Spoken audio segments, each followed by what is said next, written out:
Would you like to update me with how you've been since that session, what's happening, and what you've been up to?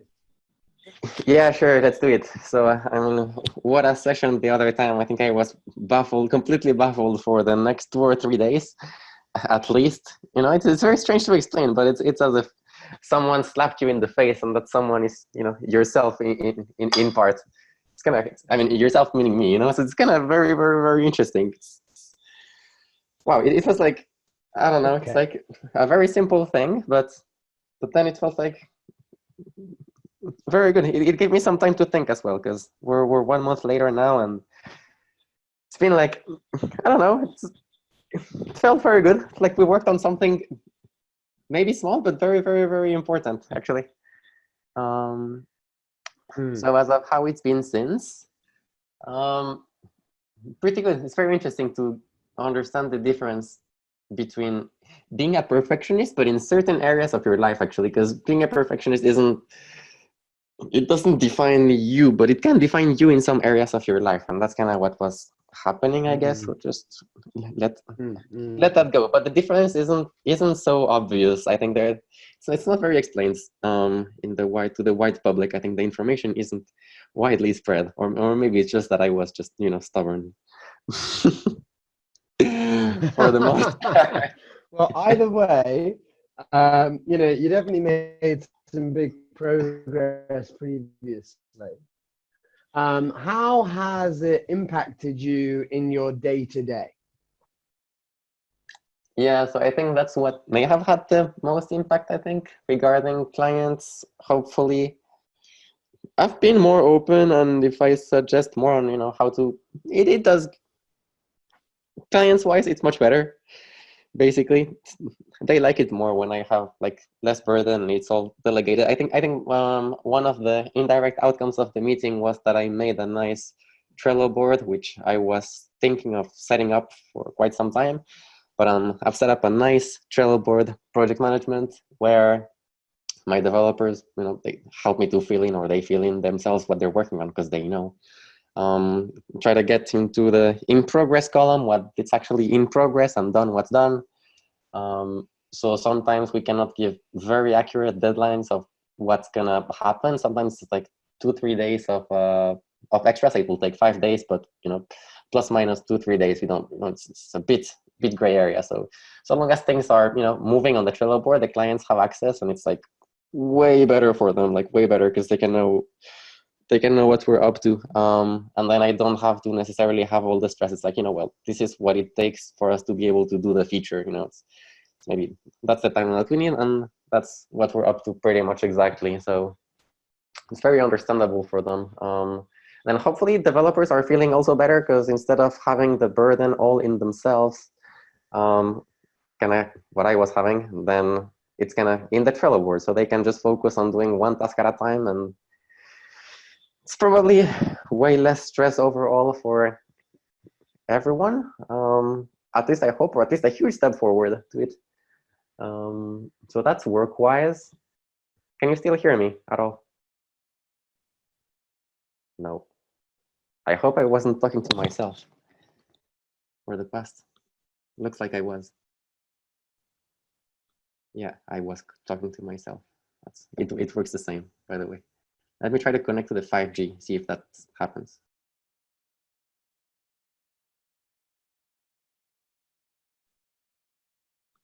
Okay, sorry. Hello, hello, hello. Yeah, hey Ben. Okay, cool. I just switched off my Wi-Fi because it was a little bit of static to hear you. It cut out a little bit.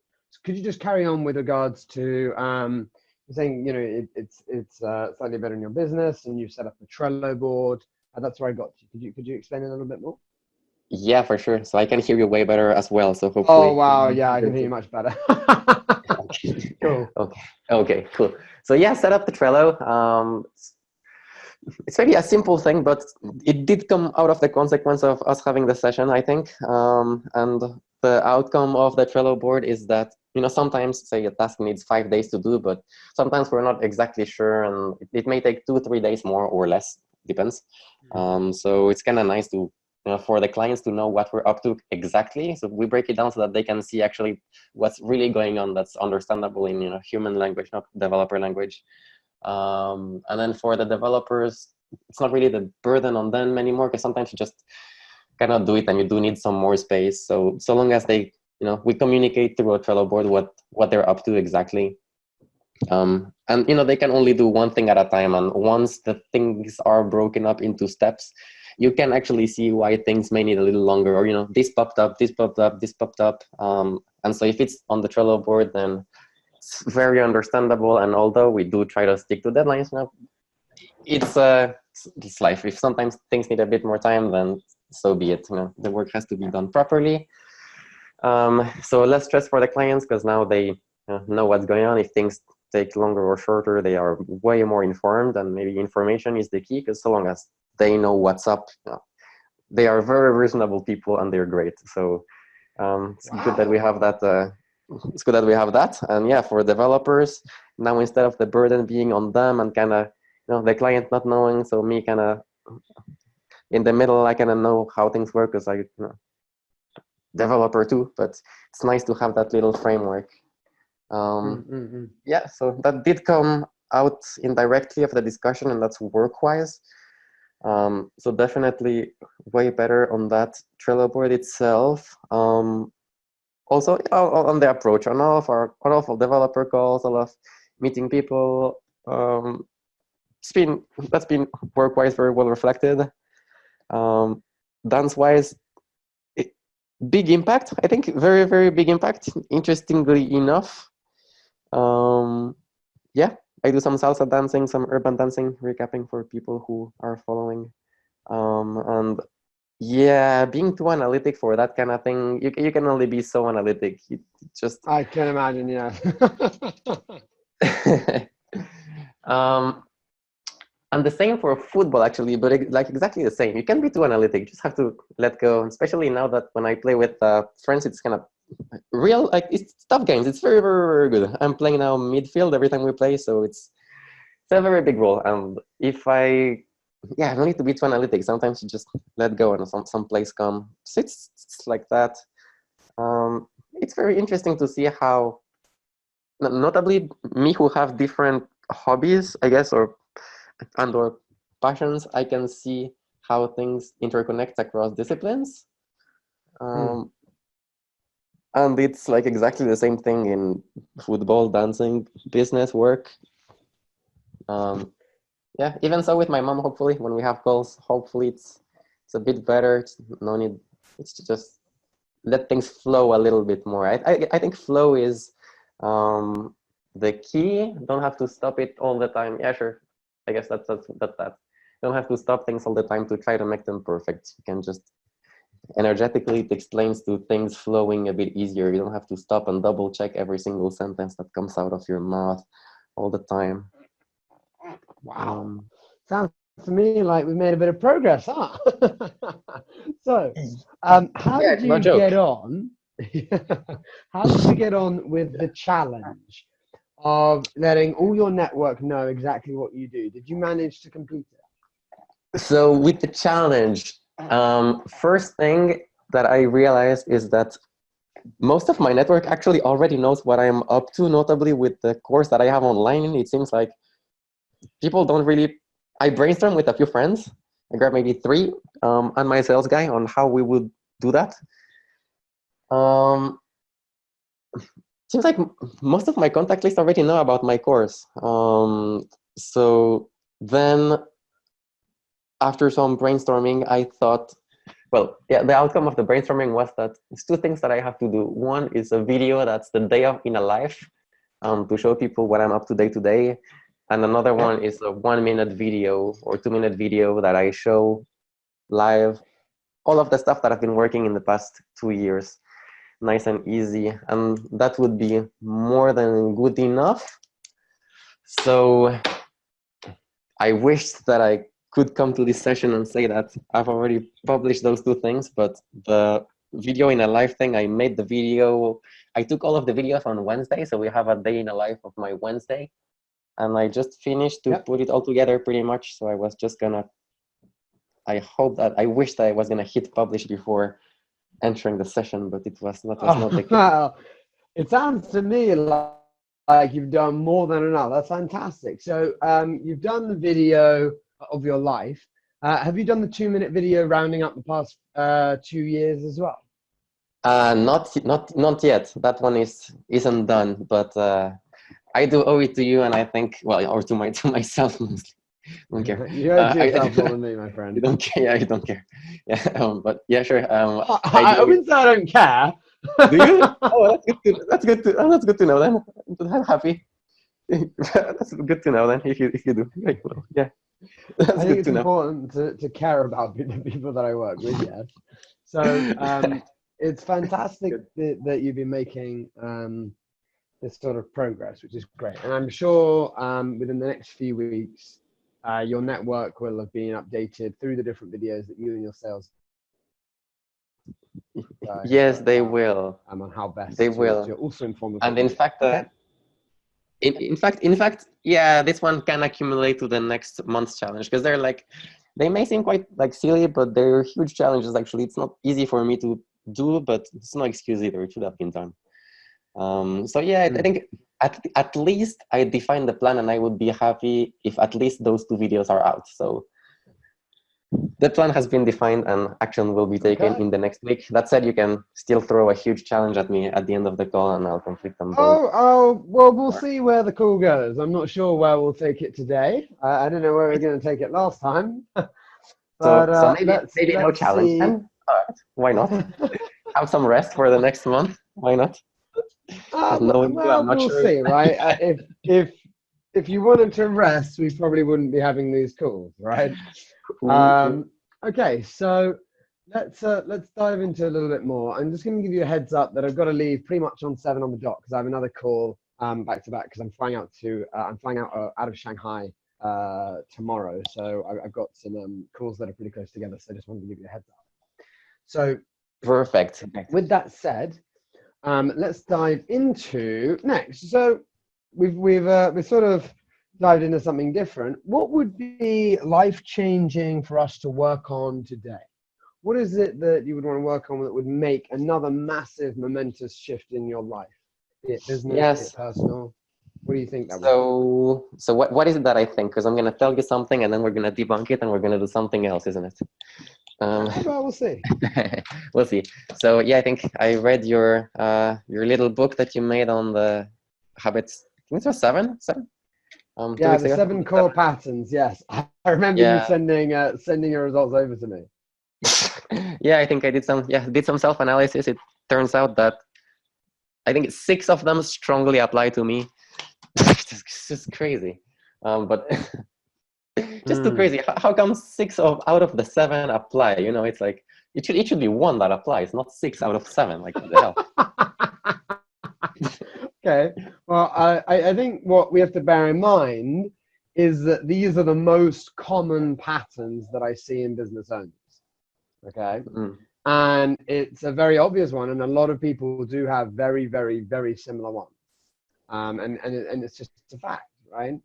So first of all, the fact that you've gone through and you've acknowledged that you do have some of these patterns, and that they could be worth focusing on and looking at more in depth is fantastic. So what was most striking to you when you were reading through the book? Yeah, so a theme, well, it is one of the points, but it is a theme that comes across 2 of them. Can't exactly remember, but I think the thing that affects me in my life is, why do I always want to please everyone? Sounds horrible, but that is just the case. So much the case in everything. So much the case, and I've tried to work on it for, I guess, consciously or not too consciously or something like that, but it's much better now than it was before, but it's still extremely bad. Like, extremely bad. I think it's probably 80% bad, or 85% bad. Like, yes, so bad that looking at the sheet that you sent over, when we look at the pleaser, it's just, you know, you have a lot of people's drama in your life. Yes. You're only on a priority compared to other people. Yes. And we had double yeses and yes. So I agree. It would be quite fun for us to dive in. Yeah, I ticked every single point. Let's look at, yeah, okay. So it seems that, you know, you have a tendency to perhaps at the moment show a little bit more of a pleasing behavior in your day-to-day life. So when did this all start? When did you start wanting to please people? I suspect that this is being taken from my mom. I think mom is the kindest woman on earth, and she would try to make everyone happy, including grandma, actually. Maybe it comes from grandma, it comes from mom, and why do I have it next? Interesting. Do you remember last time, whose love did you want more, your mom or your dad? Mom, yeah. Interesting. And do you remember when we were speaking about the things that you had to be, right? To be nice, to be responsible. You wanted to, in essence, from what you're just telling me now, it sounds like your mom wanted to make everyone happy as well, as did her grandma. And it's a pattern that seems to be repeating. Would I be right in saying that? Yes, repeating across women in my family. Repeating with the what, sorry? Across women in my family. Okay, it could be, well, at the moment we've got, you know, your mum and your grandma, but for all we know, right, that could be there could be a granddad, a great granddad in there, there could be another woman, there could be a man. Sometimes the pattern's just women, sometimes it's just men, but there can always be combinations. But either way, it's just a psychological pattern. So why do you think this pattern is there in your family? For mom, I think that was the only way that she had to deal with having no father figure at home. And mom has always been a girl who's always been prohibited by her parents to do absolutely everything. Conservative family, don't go out, come back, you know, come back on time or even before the time. So couldn't do anything. And then she had kids, obviously. And well, allow them to do everything, you know, please them as much as possible, because she didn't get any of that pretty much. Okay, so what we've noticed is that patterns sometimes do the very opposite. Sometimes someone is too restricted, and then when they have their children, you know, they'll allow them to do whatever they want, right?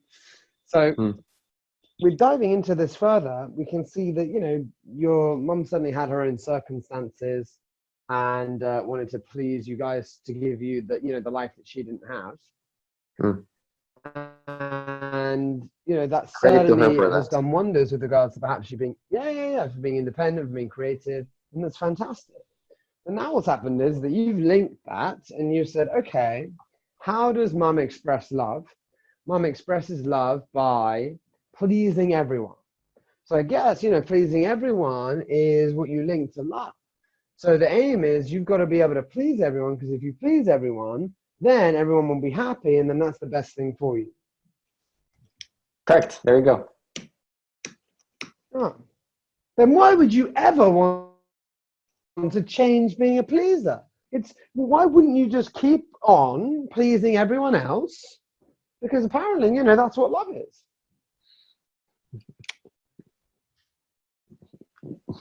Good point. Here we are. Yeah, very good point. Yeah, just very good point. Yeah, why would I stop pleasing everyone if that's what gives me love? Yeah. Yeah, good question. Yeah. Well, now would be the time to answer that question.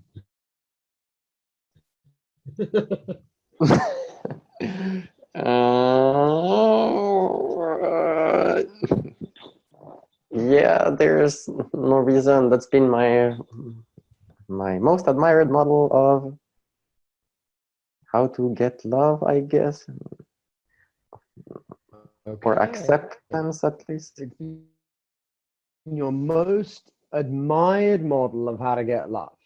So it's been your most admired model, and you actually consciously tried to stop your most admired model on how to get love, and you wonder why it didn't work? Hmm. Mm. Yeah, yeah. And that also. Why did you try to stop it? Yeah, I did, and that is very right. If you try to consciously stop it or change it or alter it or stop doing it, but your subconscious, well, or my subconscious thinks that that's the way that I can get love and acceptance, then acceptance, not yeah, love, then Okay, so just why pause to on stop that. doing it? Yeah. Okay, so sometimes we'll say something and then we'll be like, oh, no, no, no, I didn't mean that, right? But what's happening is sometimes because you're, previously, your analytical side was rather developed, and obviously it still is, but we're learning to have a bit more of a flow. In these conversations, the best thing is to see if you can go with flow and not to analyze what you say, because if you analyze what you say, then you've already analyzed what you were going to say. So it's better just to say it. So one of the things that you said there is, it means love and acceptance. And you're like, oh, well, I don't know. Basically, if we dive into that, for you, maybe from an unconscious level, it means love and acceptance. So what you're going to do is you're going to please people in order to be loved and accepted. And this may ring true to you that you may have the same pattern in your relationships that you've had in the past. Sure. Yeah, Sure. I that's mean, correct. would you say that's true? All across family. Is that true against family relationships? In the family, not so much, I guess, because mom has the role for that. But yeah, in like love relationships, yes. In friend relationships, sometimes. In work relationships, most often. Yeah. So what are the strengths of being a pleaser? That you get screwed over by everyone. That you get what, Joking. sorry?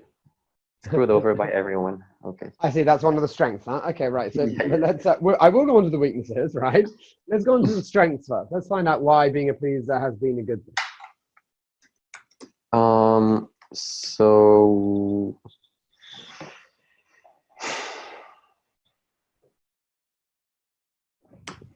I can act like a kind of glue on the. Acts like a glue. If you please, you're a glue. Glue everyone together. Allows things to move forward with little conflict. Avoid conflict, so you can just move forward. Just something that's my okay. Yeah.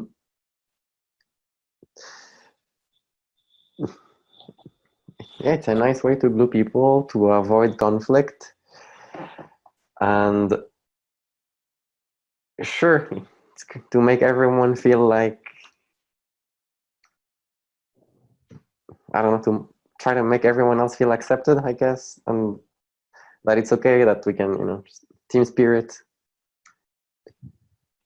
Okay, so you Like avoid that. conflict. Everyone feels accepted. And what could be some of the weaknesses for this? Yeah, that you can get screwed over right, left, and center. And then you're responsible. Yeah, you get screwed over. You can become responsible then. You become responsible for things that you shouldn't be responsible because you are kind of allowing them to happen. What else?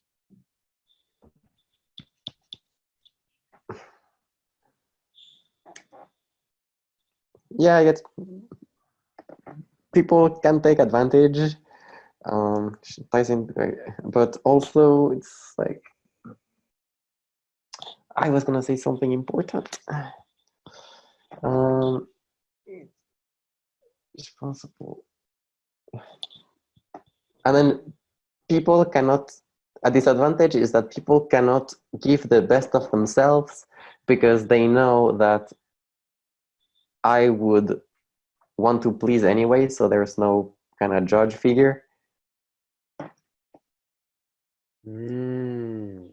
If that makes any sense at all. Yeah. Okay.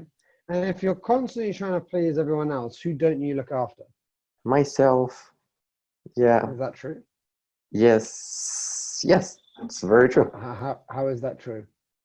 How is that true? Probably for the first year in business, I was the most the most underpaid out of my full. That's not quite true. Um, I had some people working for me getting paid more than me. For example, that's for a start. Okay. Anything else? Um, if someone of the people who work for me screw over, um, I'd happily pay for their mistake. Ties into the same thing.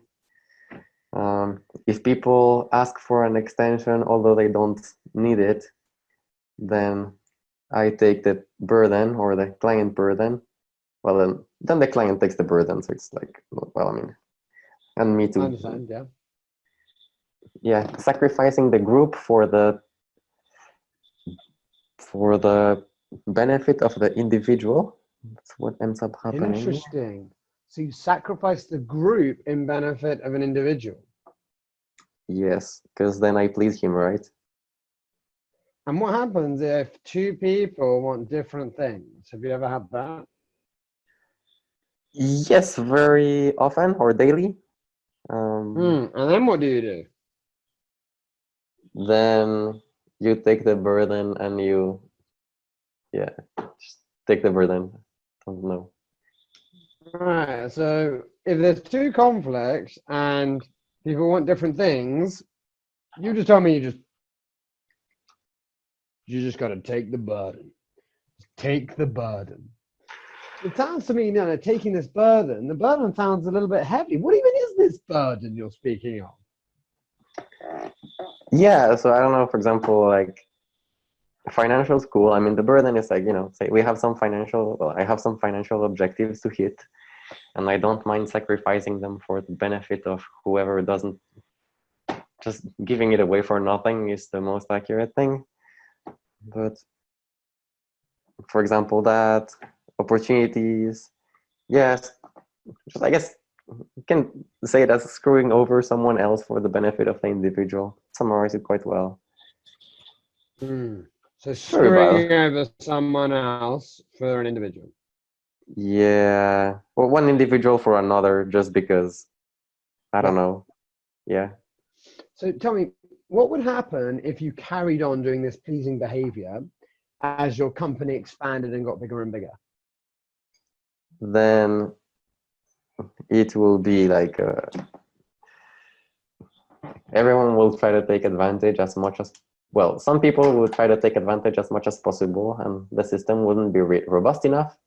So then a minority would take the most advantage of it, and people who are actually working will demotivate, and then it will turn into one of those businesses that have turnover of zero and just gonna make money turnover, but annual profit zero, because all the cash is being drained like just rubbish, and then just nothing's functional and it doesn't grow as well, and get like a pond or a swamp. Get a swamp business. Totally a swamp business. Okay. Well, tell you what, I think we should definitely carry on being a pleaser so we can have a swamp business. I think that's a good idea. That's a good idea. But tell you what, humor me more. What would happen if you carried on this pleasing personality with regards to other areas of your life? What will happen? Okay, hitting the other areas. Football. Football. Yeah, sure. So football, for example, there was a clear situation, notably last Saturday when we played, where at some point I was playing top striker and defender at the same time. Summarizes everything so well. So I think that does summarize the pleaser quite well. How about that for a start? Damn, holy shit. Wow. All right. So, striker and defender at the same time. Now tell me, if you're playing striker and defender at the same time, how effective are you as a striker and a defender at the same time? Well, I guess that's why they put me midfielder. But yeah, sure, not effective. It's not the best.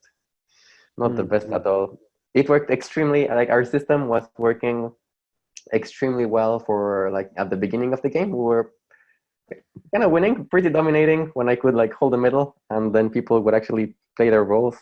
But then as soon as the strikers decide that they're gonna take a break, or I don't know what they think, but they just go AFK, and yeah, the defenders always doing their job, but they did need an extra man, so it were like 3, 4, 5 consecutive actions where need someone to attack, so okay, Ben goes because need one more man, and need someone to defend, so okay, so Ben goes all the way back, because need a defender, and then after Ben does that 4 or 5 times, then Ben's tired, or even so, it's like at and some we're point, speaking about Ben in third person here because yeah, it's too comical. It's not me that. I see. It's so comical. You're going to detach yourself, right? Okay. so I'm glad that we understand the football example. What about other relationships in your life? How are they suffering because of your pleasing behavior that you currently have? Was just nailing that one in the head, and then so happened that after me doing that 4 or 5 times, then at some point I was like, you guys deal with it. I was in attack, finished that, and I was like, you guys deal with the defense. Like, come on, yeah, I'm gonna run all the way back, and the other team scored. It's like ridiculous. Dancing, is it the case? There is a case in dancing where there is a strange concept in dance, especially in the dance class, where there's like mirror space where you can give the mirror space to other people so that they can practice better. It's kind of strange concept, but yeah, I tend to. I can already what's happening because I've done dance before. But please tell me what usually happens. Man, seriously. So yeah, I think cannot. It's learning a choreography, and it's like advanced urban. I've been doing it for 3 months, notably, and then so like these kids are like a bit better than me. They're like 18. It's crazy. But yeah, I should need the mirror space to be able to perform, because if I manage to actually nail my mirror space well, I could train much better, and then there will be a way better result at the end. Not that it's too bad, okay. But not that I have to give it away either. So we've got the business, we've got the football, we've got the dance. Any other areas that you think your pleasing personality is causing you to suffer?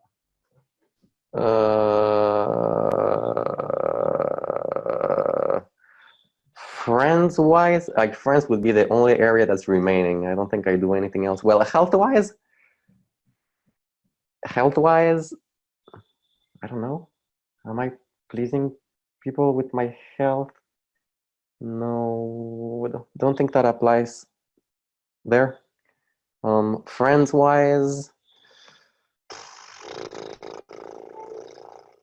maybe not anymore, I guess. Yeah, I was okay with people taking a piss, but now less. Yeah, now less.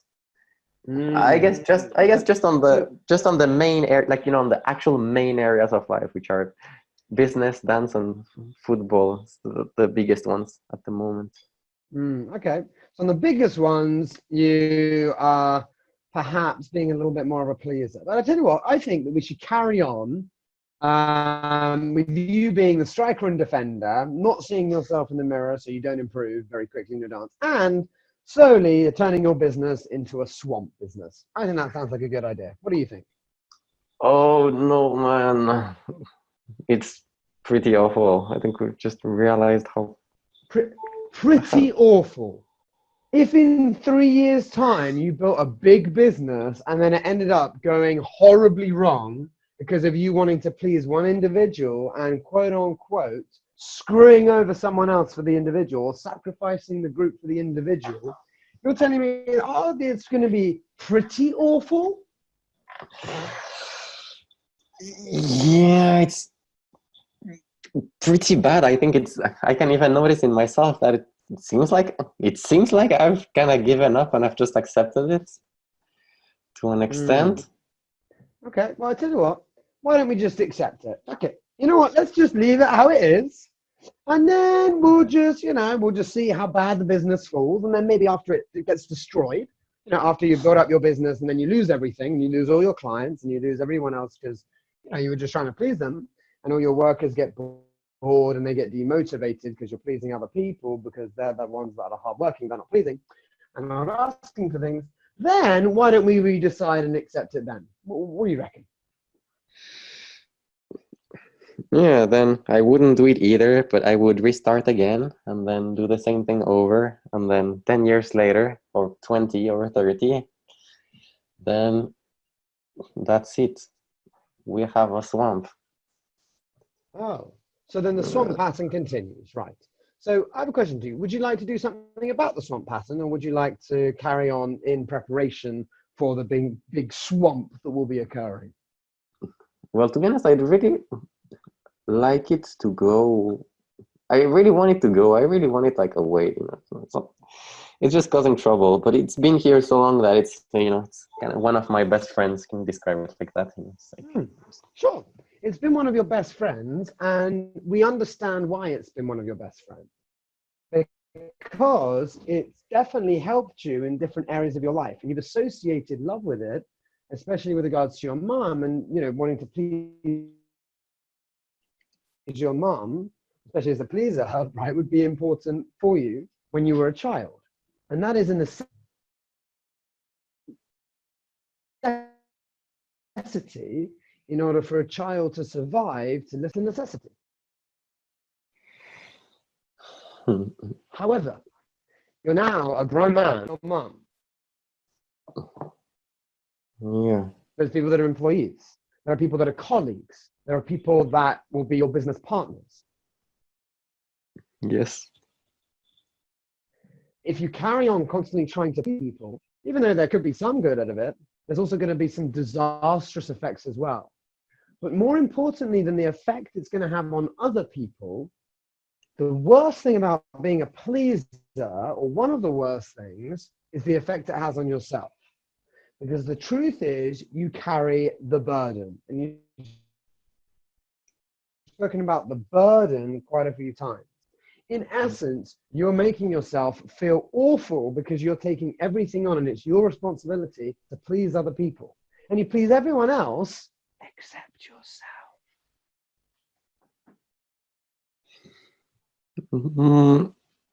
Yeah, so happens. So happens. Yeah, it so happens. Yeah. So maybe the issue isn't stopping being a pleaser, right? Maybe the issue is, instead of having a sort of pleasing behavior, that we clarify for yourself your own rules or your own values for you. And maybe instead of us thinking, okay, well, pleasing everyone else, maybe the most important person that we should be looking after is yourself. Because if we look after yourself and we understand what you want and what's good for you and the business, or depending on the circumstances, then you can offer more to people. So let me give you an analogy to explain this a little bit further. Let's imagine that every time you got a little bit of piece of energy, okay, in the day, and let's say everyone wakes up with 100 units of energy, okay, in this example. So in 100 units of energy that you wake up, the first thing that happens is, you give some energy to someone else, you want to please them, please them, please them. By the time you've hit midday, right, you've probably got about 20 units of energy left, okay? And then you're slowly giving out this energy to other people, pleasing them, and then you feel a little bit empty inside because you're pleasing everyone else except yourself. Would you say that's happened before? More precisely, I'd say that I give 60 to 70% of those chips per day away. Sure. Okay, 60 to 70%, great. Now, you wake up the next day, and if you're constantly giving away, then you're energy starts to diminish, whether you're aware of it or not. Just like charging a battery, you've got to be able to charge a battery for it to be fully recharged. But if you're constantly charging everything else except yourself, then your battery may diminish. Yes. Yeah, I gave just 30 chips for me and 70 for the others. 25 for me. Now, what would happen if instead of you giving 30 to yourself, you gave 70 to yourself? So that you started to recharge yourself consistently. Why did you say yeah, really happy with a smile on your face? Why did you just say that? Instantly. Hey, come on. That's what should be since the beginning. It feels so good. Like that's what it should be. That is it. A lot of things should be a certain way, but they won't be because they should be. Because we don't do our shoulds. In fact, I should have 80 of those 100 chips, and then 20 for the others is good enough. Yeah, it is. But not a should. There's a must. Okay? There's a must. So I'll give you an exact example from my life. And I'll give you an example today. Okay? So today, when I was booking, so I have people book on calls, right? So you booked on a call. Now, the call you booked on, obviously it was available, and it was available for me, it's at my 6 a.m. Okay? Yes. Now, what I worked out was I was like, oh shit, I probably should have deleted that because I've just run a 2-day seminar over the weekend and I may want to lie in. But not only that, I also realized, I was like, oh shit, I've also got a call immediately after this as well. So what does that mean? Well, that means that I've got to look after myself first. So I plan myself. So I know that I'm going to wake up at 5 and do my routine. I'm going to look after myself first, and then I'll be in the right state to look after other people and to help others. But I have to look after myself first. Because if I don't, then not only am I not 100% on the ball, and I can't help people fully, but I will just be functioning. So just like football, okay? When you have full energy and when you're in the beginning of the match, you can do it and you're ready to go. But as the match goes on, your energy starts to diminish. So what's incredibly important is that we make it a must in your life to switch, instead of pleasing other people, instead of looking after other people, that you look after yourself first so that you can have an even bigger impact on the people and the business and the dance and the football that you do thereafter. Do people really let you do that? Give 80% of the chips to yourself and 20% for them? It very much depends on what these chips mean to you, okay? So I know that you're very much a person that likes the specifics and the percentages. And I'm not saying that you're going to go tomorrow and you're going to go, look, right? I've already given 20 of my chips away. Fuck off. Okay? Yeah. Right? The rest is for me, right?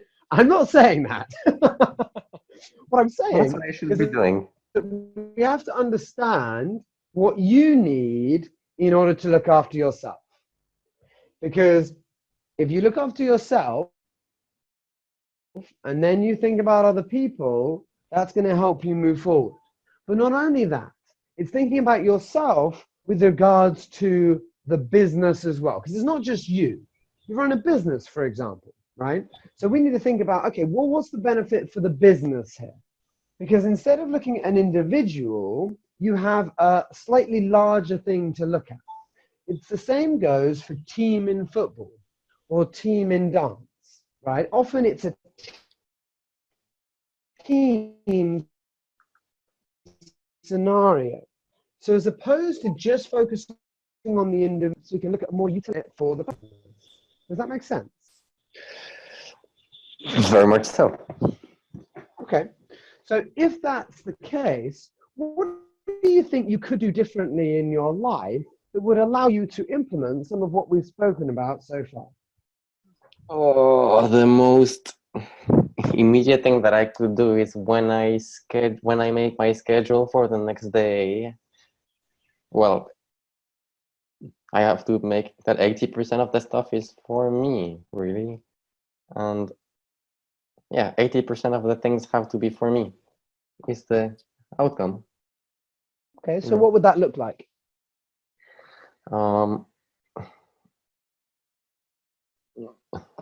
That would look like, or that has been looked more like, if someone needs a bit of help, or if something needs doing that maybe people don't want to, or if people want to do things in a sluggishly way that's not needed, then mostly that, I guess. If people want to do things kind of badly or throw them, usually just do them very badly, then I would take the burden or the time to fix them or the time to stress about them. Or the time to repair what people haven't done properly in the first place, because they said it was okay. They didn't want to say, what you're doing could be better. So then it's like that. Okay, so let's just quickly dive into that. So it sounds to me like at the moment you're not telling people that they've done, that there's an issue, but instead you take the responsibility to fix it. Would you say that's true? Yes. Okay, so if you constantly do that, what do the people learn? That it's okay to not do it. And because through Ben will take care of time, it. as the business gets bigger and bigger, who does that make more work for? For me. Correct. So instead, another way you could do it is maybe set standards and say, that's not good enough. I need you to go back and I need you to redo this because our client isn't happy with that and that needs to be redone. And you give them responsibility for that project or that part of it and say, this is your responsibility. Not us. I want you to be in charge of this. This is yours. And you start giving people responsibility. Because if you give people responsibility and they have that autonomy over what they're doing and they take that ownership, often that leads to a very, very different result if they think that they own something as opposed to, oh, don't worry, Ben will fix it later. Or Ben will worry about it, because sometimes it's more like I do try to make sure that they're responsible for the thing, but they do it wrong, and then explain them why it's wrong or incomplete, or they know themselves why it's wrong or incomplete. And so I go like, so redo it. Okay, redo it once. Okay, redo it twice. It's like, well, cannot give you a third time of redoing it because the client needs the work yesterday. So that's it. Get your money or some there of may it, be and I'll fix it or something like that. Yeah. So there may be times where that happens. But you can mark me if I'm wrong, but I believe that one of the other patterns you had was an over-controlling behavior.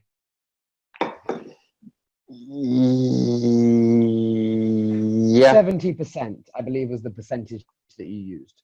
So as part of the pleasing, right, we're obviously noticing another pattern in here, but I don't want to dive into that today as much. What I want us to dive into is thinking about, okay, yes, that may happen once or twice, right? And that may be the 20% that you need to really get involved. But if you start doing this on a consistent basis where you allow people the opportunity to correct their own mistakes and they dive into it, not only will they become better employees for you, but you will also have less stress. Because at the moment, what's happening is you're working in your business instead of working on your business. Yes. Exactly. That's it. So being able to focus on your own tasks is actually not selfish on your own. It's thinking about the tasks that will have the most benefit to the business long term, which will have most benefit to dancing long term, which would have most benefit to the football team long term.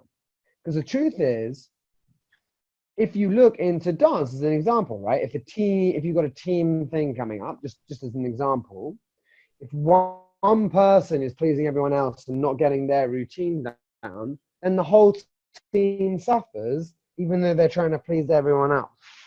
The same with football. Even though at the beginning it's great, the whole team suffers because the pattern that they're using can't withstand through time.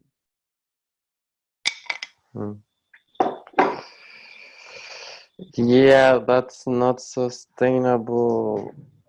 It is not sustainable. So if it's not sustainable, what must you do?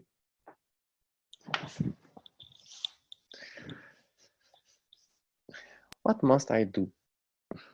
What must I do? What must I do? What must I do? The first thing is that I have to, because the people who I hire to do the job is because, like, I do with them. I have a process now. So if they're in for the job, it's that I know that they have the ability to do it. At least if they don't do it, it's for a different reason, scheduling or something else. But do they have the ability to do it? Yes. So that's like good. Then what to do next? If I need to get them to have more skin in the game. I think. Okay, boom! What a Yeah. fantastic insight. More skin in the game. Great. What else? Yeah, totally. They need way more skin in the game, because at the moment, if it's like, people who are paying monthly now, it's better. But yeah, they need more skin in the game. As soon as I start paying someone monthly, it's happened that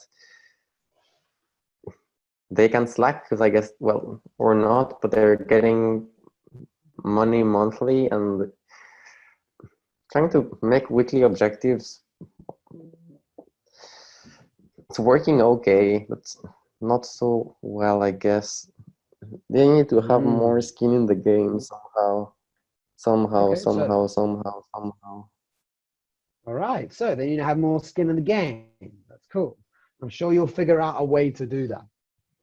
Mm. Right? What else must happen?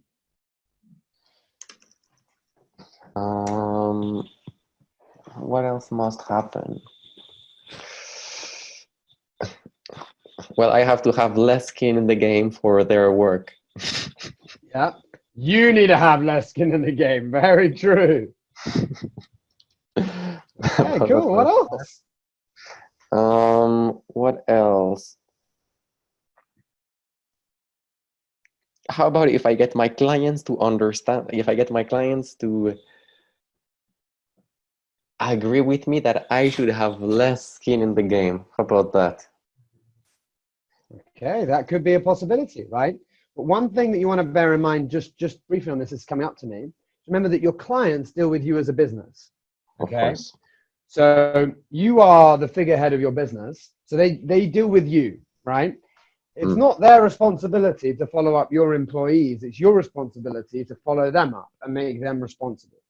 So I'd be Yes. wary of saying, okay, well, the reason we're not doing well is because of this, because ultimately the buck stops with you as a business owner, in that you're responsible for your whole business.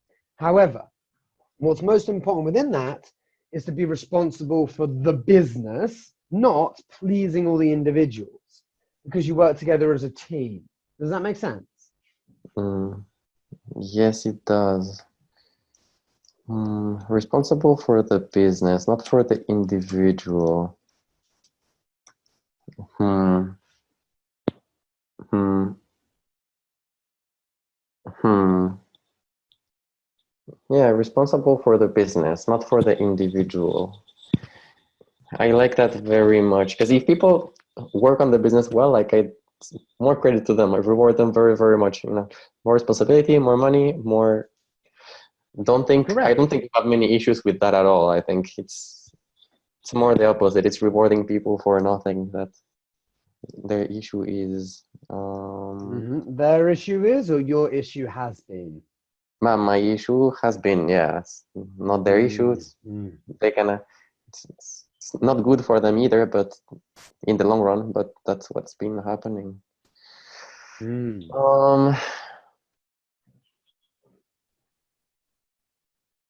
Yeah, I wonder if I can find a way to do that, like to get them to have more skin in the game and me to have less in a way, especially with people who I pay monthly. Yeah. Because You freelancers, definitely it's will. yeah. There's Yeah. loads of ways to do it. Maybe you say, you know, as part of this is going to be your client. This is the deadline they expect. If you don't do it, you don't get paid because they're paying us on a monthly basis, right? This is incredibly important for you to do, right? Maybe you say, you know, you guys are working together. This is your responsibility. I'm not going to have part of this. If the client's unhappy, we lose the client. You don't get paid, right? This is how you're getting paid at the moment through this company's monthly thing. Maybe you have a meeting with them and you say, look, guys, we're going through a little bit of reorganization in the business so that we can better get to tasks. So I'm going to give you guys more responsibility because I don't have time at the moment to correct some work, right? So I need you to take more responsibility for what you're doing. And if the client has a deadline, we've got to meet the deadline regardless. I know you're on a monthly meter, but at the end of the day, if the client isn't happy, we can't. Right? There's loads of different. It certainly seems that you're going to be more responsible for the business and not the individual. And I just want to ask you one question. If you do that, or now that you're going to do that, who do you think that you're going to be inspiring in the process by doing this in your business? Well, to start, the sluggish employees will be very, very, very, very much. The sluggish people will be very, very, very, very, very much. Notably, it would be notably a gift to them. Wow. And I guess so you're telling me the people that you are pleasing by doing this and taking responsibility and not pleasing, you're giving them a gift. That's just crazy. Yeah, very much. I think it kind of echoes with my mom. I think I was gonna say during the call, I'm one of the most. I'd be the first one to criticize her for like pleasing people and not doing things for herself enough. But I have to look at myself a little bit and realize that I'm doing the same. Duh. So,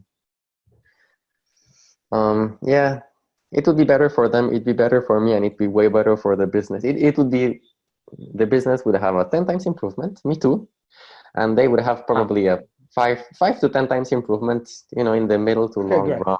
And then if they don't fit, well, they don't fit. We now have an ability to increase the business 10 times, you 10 times, then 5 to 10 times. Whatever you do, Ben, don't do this. Whatever you do, don't do this that will increase the business 10 times, whatever you do. Yeah, it will increase I'm not sure profits, but the business's capacity to breathe and do new stuff and expand. Yeah, sure. Yeah. Wow. Yeah. So tell me, how are you feeling about the next month, knowing that you're going to be working on being responsible for the business and not the individual? Well, it's going to be very interesting. I think I would need to yet again call my super business friends and how do they deal with all of that? Because at the moment I have no clue, so I need to ask 5 people who I consider that do not do it. How do they not do it? And pick up the good and bad, because it'd be interesting. It's more about convention, I think. What's conventionally done, and let's do what's conventionally done. No need to be pleasing everyone. I don't think that's convention in business, because that doesn't grow it, or it may be convention for the failing ones. Wow. It seems to me that we've had a bit of an understanding. Now, just one question, one more, right? How do you think this is going to affect your football and dance? What are you going to do differently?